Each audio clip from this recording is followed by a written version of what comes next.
ইলাস্ট্রেটরের মাধ্যমে বিভিন্ন অবজেক্টগুলো ড্র করে দেখুন আপনি যদি এইভাবে করে মিলাতে চান তাহলে আপনি সিম্পলি কি করেন, জাস্ট আপনি কি করেন ওই একটা অবজেক্ট সিলেক্ট করেন, জাস্ট এখান থেকে আপনি ডিরেক্ট সিলেকশন টুলটাকে সিলেক্ট করেন এবং এখানে আপনি ডাবল ক্লিক করে ঠিক এইভাবে করে মিলান, বা আপনি জাস্ট এইভাবে করে আস্তে আস্তে করে মিলিয়ে দেন। বাট দেখুন এইভাবে মিলালে যে হবে না আমি সেটা বলছি না, বাট দেখুন এইভাবে মিলাতে গেলে তো আপনাদের একটু প্রবলেম ফেস করা লাগতেছে, তাই না, বা একটু সময় কিন্তু নষ্ট হইতেছে। দেখুন আমি কিন্তু এটাকে এইভাবে মিলাতে পারতেছি, আমার কিন্তু কোনো সমস্যা নেই, বাট দেখুন এইটা কিন্তু আপনি আরও সহজ উপায় এবং আরও অ্যাকুরেট উপায় করতে পারেন।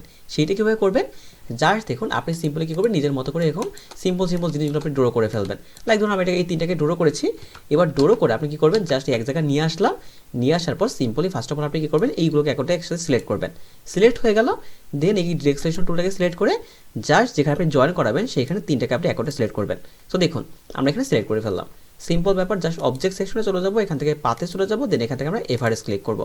এভারেজ ক্লিক করে এখান থেকে বোতে প্রেস করে আমরা যদি এখানে ওকে বাটন প্রেস করি তাহলে আপনি দেখতেই পাচ্ছেন জাস্ট কোনো ধরনের ঝামেলা ছাড়াই মাত্র একটা ক্লিকে কিন্তু আমাদের এইগুলো অটোমেটিক তৈরি হয়ে গেল।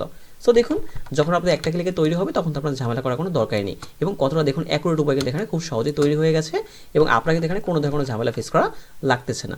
সো আশা করছি আপনাদের আজকের ভিডিও থেকেও অনেকটা উপকৃত হবেন। সো আজকের এতটুকুই, দেখা হচ্ছে সম্পূর্ণ নতুন করে ভিডিওতে। এরকম আরও অনেক গুরুত্বপূর্ণ ভিডিওর জন্য আমার সাথেই থাকুন। ধন্যবাদ।